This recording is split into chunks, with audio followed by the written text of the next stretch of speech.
Representative Alexandria Ocasio-Cortez's childhood nickname from her time growing up in Westchester County recently resurfaced as the far-left squad lawmaker has faced scrutiny over her Bronx girl claims.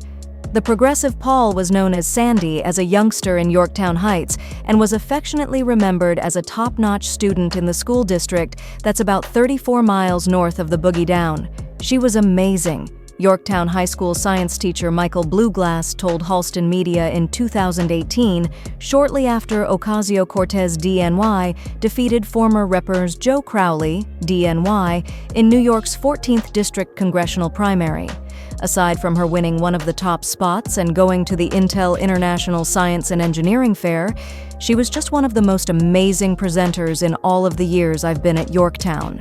Blueglass gushed. Her ability to take complex information and explain it to all different levels of people was fantastic, the teacher said of Sandy. Even as she was described as a stellar student from the suburbs during her younger years, Ocasio-Cortez has repeatedly claimed she grew up in the Bronx. The Democratic Congresswoman touted the Bronx girl claim in a social media barb directed at President Trump last week, where she argued that females from the uptown borough can eat Queens boys for breakfast.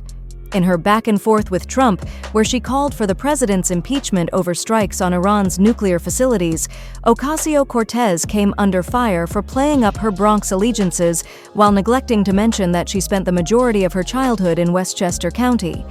State Assemblyman Matt Slater, R. Yorktown, noted Sunday that most of his constituents remember the progressive Pole as Sandy Cortez from Yorktown Heights. She's embarrassing herself for doing everything possible to avoid saying she grew up in the suburbs instead of the Bronx, Slater argued. She has said she visited extended family. She has said she commuted. Now she's in between. He continued, it's clearly desperate attempts to protect the lie that she is from the Bronx. Ocasio-Cortez, 35, was born in the Bronx, but her family moved to Yorktown when she was 5 years old. Slater, who was a senior at Yorktown High School when Ocasio-Cortez was a freshman, had shared the Congresswoman's yearbook photo last week, which went viral and prompted a response from the lefty firebrand.